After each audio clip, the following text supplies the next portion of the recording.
Welcome dear rockers, कैसे हैं दोस्तों आप सभी। तो आज हम लेकर आ चुके हैं एक अलग ही टाइप की लव स्टोरी। तेलंगाना में दूर दराज के गांव में घटी सत्य घटनाओं पर आधारित है ये मूवी। गांव के एक नौजवान लड़के और लड़की के बीच प्यार हो जाता है, लेकिन लड़की के पिता को जब इसका पता चलता है तो वो इनको अलग करने के लिए ऐसी घिनौनी हरकत करता है ना, जो शायद आप सोच भी नहीं सकते। लेकिन हाँ, इस मूवी में जो दिखाया गया है वो रियल में हुआ था, और देखकर बता रहा हूँ आपके दिल में डर की लहर जरूर दौड़ जाएगी कि मतलब कोई बाप अपनी औलाद के साथ ऐसा कैसे करने की सोच सकता है। ऐसा ट्विस्ट है इस मूवी के अंदर, क्लाइमेक्स भी बढ़िया है। आइए देखते हैं 2025 में रिलीज हुई इस तेलुगु रोमांटिक ड्रामा मूवी को, जिसका नाम है राजू वेड्स रामबाई। तो कहानी की शुरुआत में तेलंगाना के एक छोटे गांव को दिखाते हैं, जहां किसी की शादी की तैयारी चल रही है। इस गांव में चाहे शादी हो या जनाजा निकले, उसमें राजू नाम के एक नौजवान का बैंड बाजा जरूर होता है। राजू को यहाँ पे सभी जानते भी हैं, सब उसे बहुत ही पसंद करते हैं दोस्तों। उसके हैं 5 जिगरी दोस्त, और उन्हीं में से एक दोस्त की आज शादी है, इसीलिए बैंड बजाने के अलावा राजू शादी की तैयारियों की देखरेख भी कर रहा होता है। तब वहाँ इसी गाँव की एक नौजवान लड़की आती है। यही है दोस्तों अपनी कहानी की हीरोइन रामबाई। स्कूल के दिनों से राजू रामबाई से प्यार करता है, और ये बात रामबाई भी जानती है। रामबाई का बर्ताव देखकर यही लगता है कि उसे राजू में उतना इंटरेस्ट नहीं है। शादी के बाद रात को नई जोड़ी को पूरे गांव में घुमाया जाता है बैंड बाजे के साथ। ये इस गांव का रिवाज है दोस्तों। तो राजू और उसका बैंड बढ़िया बजाते हुए जा रहे होते हैं। रामबाई को इनका बैंड, खासकर राजू का ढोल बजाना बहुत ही पसंद होता है। अब यहाँ राजू के पिता को दिखाते हैं, जो कि एक किसान है। वो चाहते हैं कि राजू हैदराबाद जाकर कोई नौकरी कर ले, लेकिन राजू है दोस्तों कि इस गाँव में बैंड बजाकर अपना गुजारा करने में बड़ा खुश है। जब काम नहीं होता तो वो अपने फ्रेंड्स के साथ टीवी पे WWE मैच देखकर मस्त एंजॉय करता है, खासकर जॉन सीना का मैच। कभी कभी वो दूसरों के खेत में मजदूरी करने जाता है। अब एक दिन की बात बताता हूँ। उसका दोस्त बताता है ना कि आज पता है क्या, दोपहर को टीवी पे अडल्ट्स ओनली मूवी चलेंगी। अब इनके ग्रुप में गणपति नाम का एक लड़का है, जो कहता है कि मेरे घर जाकर देखेंगे फिर तो मजा आएगा। और अगले सीन में सभी गणपति के घर पे बैठकर उस मूवी को देखने लगते हैं। लेकिन बताओ क्या होता है, बदकिस्मती से गणपति की माँ आ जाती है और फिर पड़ती है सभी को झाड़ू से मार। इसी बीच राजू के घर पे साहूकार आता है। उसके पिता को धमका कर जाता है कि अगर 2 महीने के अंदर मेरा ब्याज चुकता नहीं किया तो मुझसे बुरा कोई नहीं होगा। इस तरह की धमकी होती है। दूसरी ओर जब राजू गणपति के घर आता है ना, तो वहाँ रामबाई बैठी होती है। असल में रामबाई गणपति की बहन की दोस्त है और अक्सर यहाँ पर आया करती है। तो राजू उसको छेड़ने लगता है, तो वो राजू को डांटती है कि चुपचाप चले जाओ वरना गरम चाय फेंक दूंगी तुम्हारे मुंह पे। राजू के सामने तो रामबाई बहुत ही चिड़चिड़ी रहती है, उससे बात तक नहीं करती। लेकिन पता है, जब राजू अपने बैंड के साथ ढोल लेकर निकलता है तो उसको देखने के लिए रामबाई अपने घर की छत पे चली जाती है। रामबाई की फ्रेंड कहती है कि जब वो तुम्हें इतना पसंद है तो उससे प्यार से बातें क्यों नहीं करती। रामबाई कहती है जब वक्त आएगा तो प्यार से बात कर लूंगी, तब तक तड़पने दो उसको। उसकी फ्रेंड कहती है कि उसको जल्दी अपने दिल की बात बता दे, वरना वो किसी और के पीछे ना चला जाए। अगले दिन वो रामबाई को राजू के पास लेके जाती है। राजू ने अपने ढोल पे लिखा है राजू वेड्स रामबाई, पहले लिखा हुआ है दोस्तों उसने। और वो रामबाई को दिखाता भी है कि देखो मैं कितना तैयार हूँ शादी के लिए। तो रामबाई राजू से अकेले में बात करने के लिए उसे बुलाती है, और राजू बड़ा खुश हो जाता है कि चलो भाई, ये जरूर मुझे आई लव यू कहेगी। लेकिन रामबाई उस पर बरस पड़ती कि तुम्हारी हिम्मत कैसे भी मेरा नाम अपने ढोल पे लिखने की, अभी मिटाओ इसको मिटाओ, वरना मैं अपने पिता से बोल दूंगी। तो इस पे राजू कहता है कि तुम्हें क्या लगता है कि मैं नहीं जानता, तुम मुझे पसंद करती हो, तुम छुप छुप के मुझे देखती रहती हो, मैं सब जानता हूँ। अगर ये झूठ है तो फिर बता दो अपने पिता को, बता दो जरा। इस तरह वो भी मस्ती में आ जाता है। दूसरी ओर रामबाई के पिता को दिखाते हैं, जिसका नाम है गुरु। आज रामबाई को शादी के लिए देखने कोई परिवार आ रहा है, उसी की तैयारी में गुरु लगा हुआ है। वो ठीक से वैसे चल नहीं पाता, लेकिन रामबाई और उसकी माँ गुरु से बहुत डरती है। बहुत ही सख्त और परंपरावादी आदमी है ये गुरु। घर में मेहमान आ रहे हैं तो इसीलिए रामबाई की माँ ने उसे मटन लाने को कहा होता है। रामबाई भी लेकर जाती है और कवर गुरु के हाथ में देती है। वो उसे उठाकर पूछता है क्या ये 1 किलो है। रामबाई कहती है हाँ। तो गुरु कहता है कि पगली, तुम्हें उल्लू बनाया उस कसाई ने, ये तो सिर्फ 3 पाव है। और वो तुरंत रामबाई से कहता है कि मेरी गाड़ी स्टार्ट करो, क्योंकि वो खुद उसे स्टार्ट नहीं कर पाता। रामबाई भी उसे स्टार्ट करती है और फिर गाड़ी में वो रामबाई को भी लेकर कसाई के पास जाता है। उससे झगड़ने लग जाता है कि 1 किलो के बजाय 3 पाव देकर मेरी बेटी को बेवकूफ बनाया। तभी राजू के पिता आता है वहाँ पे और गुरु से कहता है कि अरे कम है तो और ले लो ना, ये सब अपने ही तो लोग हैं,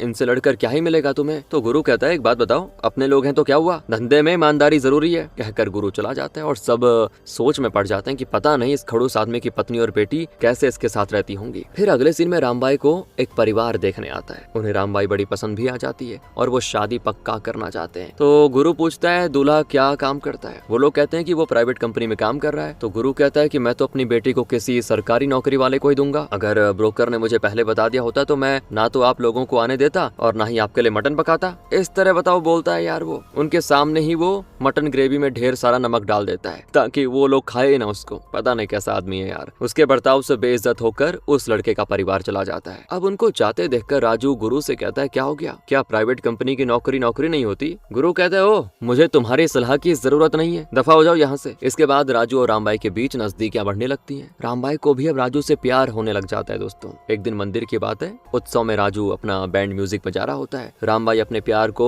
और छुपा नहीं पाती और एक खत में वो अपने प्यार का इजहार कर देती है। उसे पढ़कर राजू बहुत ही खुश होता है। वो रामबाई से अकेले में भी पूछता है क्या सच में तुमने लिखा है ये? तो रामबाई कहती हाँ मैं भी बचपन से तुम्हें चाहती थी यार, कॉलेज में भी मैं अपने बुक्स में तुम्हारा ही नाम लिखकर उसे निहारती हूँ। इसके बाद तो दोस्तों राजू रोज रामबाई को कॉलेज से लेने जाता। रामबाई के कहने पर वो उसके लिए ढोल बजाकर खुश करता। उस गाँव में बस की व्यवस्था नहीं थी, सिर्फ शेयर ऑटो चलता था। तो राजू रामबाई के साथ शेयर ऑटो में आता है और इसी बीच दोनों खूब सारी बातें भी करते हैं। राजू के पास फोन तक नहीं होता, लेकिन फिर उसके पिता उसे फोन दिला देते हैं। इसके बाद से राजू और रामबाई के फोन पे भी बातें होने लग जाती हैं। प्यार और गहरा हो जाता है। उस गांव में पहली बार एक इंटरनेट सेंटर खुलता है। वैसे दोस्तों ये कहानी 2010 के आसपास समय की है, ठीक है। और गणपति जिसे अडल्ट्स मूवी देखना बहुत ही पसंद है, वो कई सारी मूवीज अपने फोन पे डाउनलोड करके लाता है और अपने फ्रेंड को दिखाता है कि चलो भाई मजे लेते हैं। ये सब देखकर राजू रामबाई को कॉल करके पूछता है कि हम कितने दिनों से प्यार कर रहे हैं, लेकिन यार हमने अभी तक कुछ किसिंग विसिंग भी नहीं करी साथ में, एक बार करें क्या? तो रामबाई भड़क जाती है कि जरूर तुम्हारे निकम्मे दोस्तों ने तुम्हें ये सिखाया होगा, प्लीज आइंदा ऐसी बात करी तो भूल जाना मुझे। और राजू चुप हो जाता है। लेकिन रामबाई को रात भर नींद नहीं आती। वो भी सोचती है यार एक बार ट्राई कर लेते हैं ना, क्या जा रहा। रात भर वो राजू के साथ बातें करती है और दोनों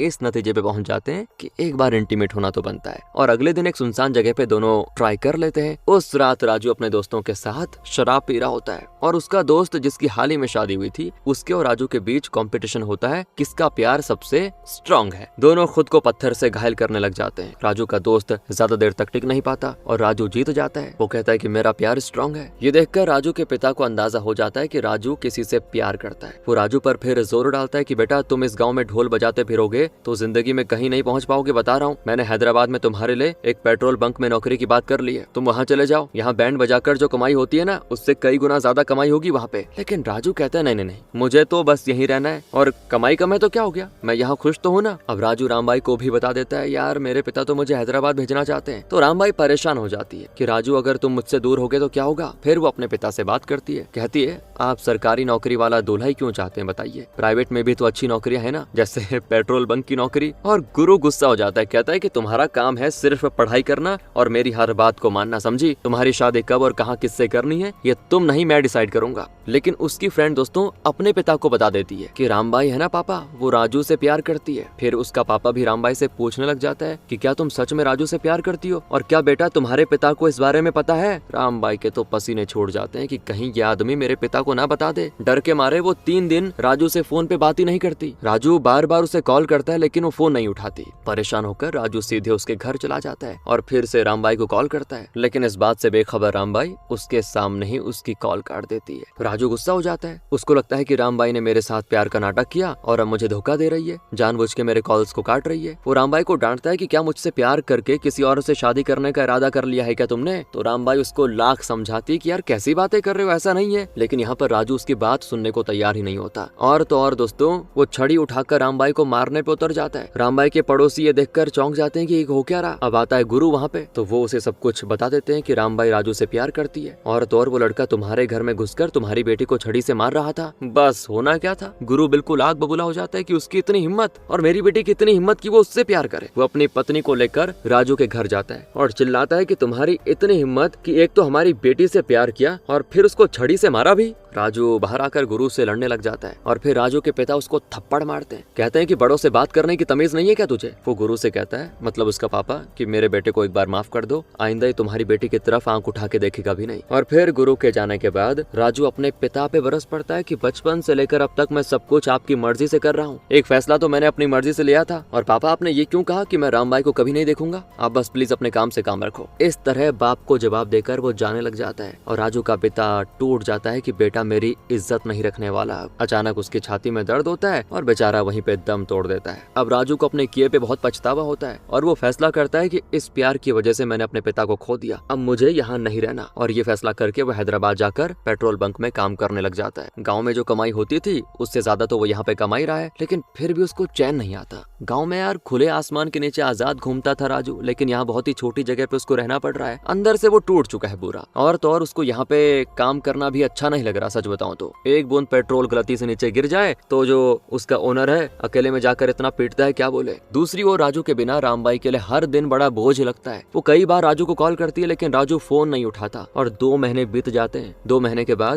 के बाद जब राजू गाँव वापस आता है तो खबर जानकर रामबाई तुरंत उसको देखने के लिए अपने घर की छत पे चली जाती है। उसे राजू को देखते हुए उसका पिता गुरु देख लेता है और कहता है बेटी जरा नीचे तो आना। रामबाई नीचे जाती है तो वो कहता है कि टॉयलेट साफ करने को तेजाब लेकर आ जाओ। वो तुरंत जाकर ले आती है और पूछती है इसका क्या करूं पापा। तो गुरु कहता है क्या करूं, इसे खुद पे डाल। और रामबाई बौखला जाती है, क्या बोल रहे हैं पापा। गुरु कहता है कि तुम्हारा हाथ राजू को देने से तो बेहतर यही होगा कि तुम इसको अपने ऊपर डाल दो और मर जाओ। बेचारी रामबाई घबरा जाती है, लेकिन तब उसकी माँ आकर उस बोतल को तोड़ देती है और रामबाई को अंदर लेके जाती है। ऐसा साइको बाप है यार ये गुरु। राजू गाँव में है लेकिन फिर भी रामबाई उसको देख नहीं पाएगी क्योंकि उसका पिता उसको जाने नहीं देगा, हमेशा घर में पड़ी रहती है। एक दिन जब गुरु बाहर गया होता है तब उसको टाइम मिलता है और रामबाई एक पब्लिक टेलीफोन से राजू को कॉल करती है, लेकिन राजू रामबाई की आवाज सुनते ही कॉल कट कर देता है। और यहाँ पे रामबाई को लगता है कि शायद राजू मुझसे बात नहीं करना चाहता, इसीलिए वो उसे और परेशान नहीं करती और कॉल करना बंद कर देती है। यहाँ से दोस्तों वक्त गुजरता है। राजू भी वैसे रामबाई को पूरी तरह से भूल नहीं पाता। कुछ दिन के बाद रामबाई खुद राजू के घर जाकर उससे मिलती है, राजू से माफी मांगती है और कबूल कर लेती है कि तुम्हारे बिना मैं नहीं रह पाऊंगी, तुम्हारे पिता चल बसे, इसमें हमारे प्यार की क्या गलती बताओ, मैं तुम्हारे साथ जीना चाहती हूँ, कहकर वो राजू से लिपट पड़ती है। इसके बाद इनकी लव स्टोरी फिर एक बार होती है शुरू। अब दोस्तों रामबाई अपने घर से थोड़ी रकम चुरा लेती है और राजू को देकर कहती है अगर हमें गुजारा करना है तो सिर्फ तुम्हारे ढोल बजाने से नहीं होगा, इन पैसों से एक ऑटो ले लेंगे फिर काम करेंगे। राजू वैसा ही करता है, लेकिन उसका ऑटो चलाना भी गुरु को अच्छा नहीं लगता। वो अभी भी अड़ा हुआ है कि रामबाई की शादी मैं किसी सरकारी नौकरी वाले से ही कराऊंगा। तो रामबाई कहती है अब हमारे पास सिर्फ एक ही रास्ता बचा हुआ है, अगर मैं प्रेग्नेंट हो जाऊं तो मेरे पिता को हमारी शादी के लिए राजी होना पड़ेगा क्योंकि और तो मुझे कोई ऑप्शन नजर नहीं आ रहा। और इसी फैसले के साथ रामबाई और राजू के दोस्त गणपति के घर जाते हैं और वहाँ पर कार्यक्रम होता है। कुछ दिनों के बाद वो प्रेगनेंसी टेस्ट करते हैं लेकिन रामबाई प्रेग्नेंट नहीं होती। इसके बाद तो वो बार बार कोशिश करते हैं और आखिर रामबाई प्रेग्नेंट हो जाती है। तो जब गुरु को इसका पता चलता है ना तो वो इन दोनों की शादी कराने के बजाय जबरदस्ती उसको हॉस्पिटल लेके जाता है और उसका एबॉर्शन करवा देता है। फिर घर आने के बाद तो इतना पीटता है ना उसको क्या बोले। कहता है अब तुम इस कमरे के बाहर कभी भी कदम नहीं रखोगी और मैं जिससे तय करूंगा उससे तुम्हारी शादी होगी, समझी, वरना तुम्हें और तुम्हारी माँ दोनों को जान से मार डालूंगा। दोस्तों ऐसे बाप के लिए ना कमेंट करके बताइए आप क्या कहना चाहते हैं। वो रामबाई का फोन भी छीन लेता है और इसी वजह से रामबाई राजू के साथ फोन पे भी बात नहीं कर पाती। राजू भी रामबाई के घर आकर गुरु से लड़ लेता है लेकिन कोई फायदा नहीं होता। एक रात की बात है, रामबाई छुपते छुपाते राजू के घर जाकर उससे कह देती है कि मैं अपने पिता की मर्जी के खिलाफ तुमसे शादी नहीं कर सकती, अगर करूंगी तो वो हम दोनों को जान से मार डालेंगे, इसलिए यार मुझे भूल जाओ, इसी में हम दोनों की भलाई है, कहकर वो चली जाती है। और राजू टूट जाता है और अपने दोस्तों को अपना दुख बताता है। वो कहते हैं कि तुम गुरु के पैरों पे गिर जाओ, उससे विनती करो कि तुम रामबाई के बिना नहीं रह पाओगे, करो यार, वरना रामबाई भी तुम्हारे बिना मर जाएगी। तो राजू अपने दोस्तों की बातें सुनकर अगले ही दिन गुरु से मिलने जाता है। गुरु कहता है कि तुम्हें 1 हफ्ते का टाइम देता हूँ, उसके अंदर अगर तुमने कोई सरकारी नौकरी ले ली तो मैं रामबाई की शादी तुमसे करवा दूंगा, वरना भूल जाना उसको। अब 1 हफ्ते में सरकारी नौकरी कहाँ से मिलेगी, यहाँ तो 10-10 सालों में नहीं मिलती। और तो और दोस्तों फिर राजू कई शोषित समूह में आता है तो उसे कई जगहों पे अप्लाई करने से पहले रिजेक्ट कर दिया जाता है। तंग आकर वो छोड़ देता है अपनी कोशिश और वापस अपना बैंड बजाने में लग जाता है।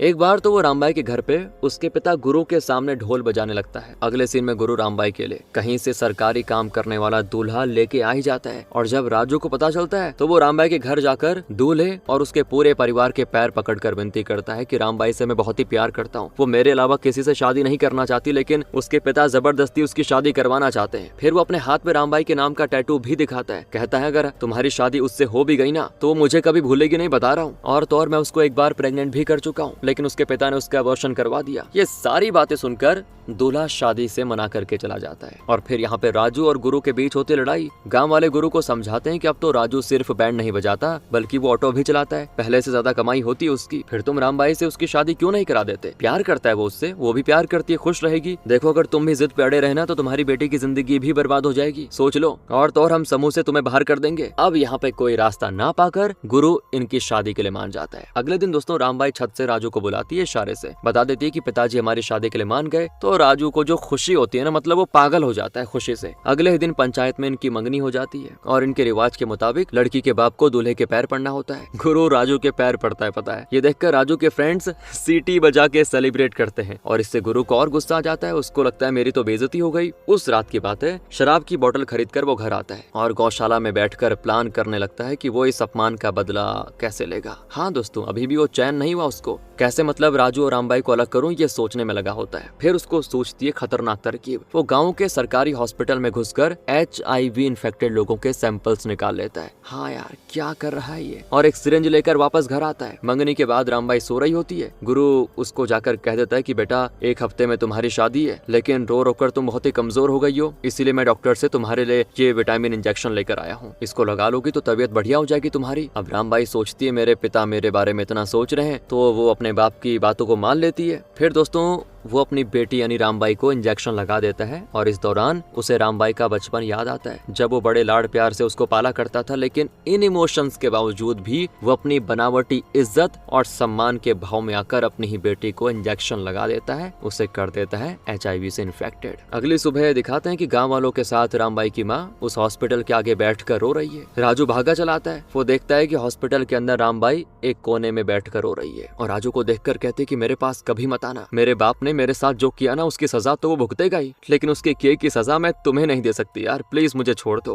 लेकिन राजू उसके पास जाता है दोस्तों, तो रामबाई वहाँ से भागने लग जाती है। राजू उसके पीछे पीछे जाता है। वो उसको समझाता है कि अगर मेरे साथ ऐसा कुछ हुआ होता तो क्या तुम मेरा साथ छोड़ देती? फिर तुमने ये कैसे सोच लिया कि मैं तुम्हें छोड़ दूंगा? देखो चाहे तुम्हें कोई भी बीमारी हो, कुछ भी हो जाए, मेरी जिंदगी तो तुम्हारे साथ ही गुजरेगी यार, हमारा प्यार है, सच्चा है, हमें कोई अलग नहीं कर सकता, ये बीमारी भी नहीं। इस तरह वो रामबाई को कन्विंस कर लेता है और फिर होती है दोस्तों इनकी शादी। दोनों साथ में बहुत ही खुश रहते हैं, लेकिन आखिर में ये कहानी एक शॉकिंग मोड़ लेती है। शादी के 7 साल के बाद दोनों की मृत्यु हो जाती है, लेकिन जब तक थे वो जिंदा तो बड़े खुश थे यार। बताओ यार कैसे कैसे लोग हैं दुनिया में। खत्म हो जाती दोस्तों मूवी यहीं पे। बाकी ये रियल घटना है, आपका मूड खराब हो गया होगा, इसीलिए स्क्रीन पे दिख रही इस वीडियो पे क्लिक करिए, डायरेक्ट वहीं पे मिलते हैं। ध्यान रखिए अपना। Thanks for watching.